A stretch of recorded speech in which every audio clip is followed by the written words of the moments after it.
ईशा वट सावित्री की पूजा के लिए सूरज से छुट्टी लेने के लिए लेटर देती है। सोचिए, वट सावित्री का दिन, हर तरफ पूजा की तैयारियां, सुहागिनें अपने पति की लंबी उम्र के लिए व्रत रख रही है। लेकिन ईशा के दिल में एक अलग ही तूफान चल रहा था। वो चाहती थी कि इस बार सूरज उसके साथ चले, सिर्फ एक बार पति की तरह उसके साथ खड़ा हो जाए। ईशा हिम्मत करके सूरज के पास जाती है और छुट्टी का लेटर देती है। लेकिन सूरज बिना कुछ सोचे वही लेटर उसके सामने फाड़ देता है। उस एक पल में जैसे ईशा का दिल भी टुकड़ों में टूट जाता है। फिर भी वो हार नहीं मानती, बार बार रिक्वेस्ट करती है। आखिरकार सूरज छुट्टी देने के लिए मान जाता है। लेकिन कहानी यहीं खत्म नहीं होती। ईशा धीरे से सूरज से कहती है, क्या आप मेरे साथ पूजा में चलेंगे? और तभी सूरज ऐसी बात बोल देता है जिसने ईशा की आंखों में छिपे सारे सपनों को तोड़ दिया। सूरज कहता है, आप अपने पति आकाश के साथ जाइए ना, व्रत तो उसके लिए रखा है, इस ब्रह्मचारी का वहां क्या काम? ये सुनकर ईशा कुछ नहीं बोलती, क्योंकि कुछ दर्द ऐसे होते हैं जिनका जवाब सिर्फ खामोशी देती है। अगर आप भी महादेव के भक्त हैं तो अभी कमेंट में हर हर महादेव जरूर लिखिए। अब यह कहानी और ज्यादा इमोशनल हो जाती है, क्योंकि ईशा जानती है उसका असली पति कौन है। इसलिए वो सूरज की एक तस्वीर अपने साथ ले जाती है और उसी तस्वीर को अपने पति मानकर वट सावित्री की पूजा शुरू करती है। दूसरी तरफ सूरज अपने मेडिकल कैंप में बिजी होता है। उसे अंदाजा भी नहीं होता कि कोई उसके नाम का व्रत रखकर भगवान से उसकी लंबी उम्र मांग रहा है। लेकिन तभी कहानी में एंट्री होती है आकाश की।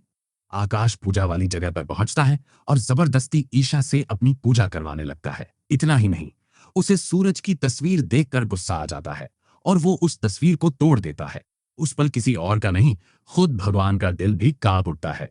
आकाश के जाते ही ईशा उस टूटी हुई तस्वीर को उठाती है, प्यार से तिलक लगाती है, आरती उतारती है और आंखों में आंसू लेकर अपने ब्रह्मचारी की लंबी उम्र के लिए प्रार्थना करती है।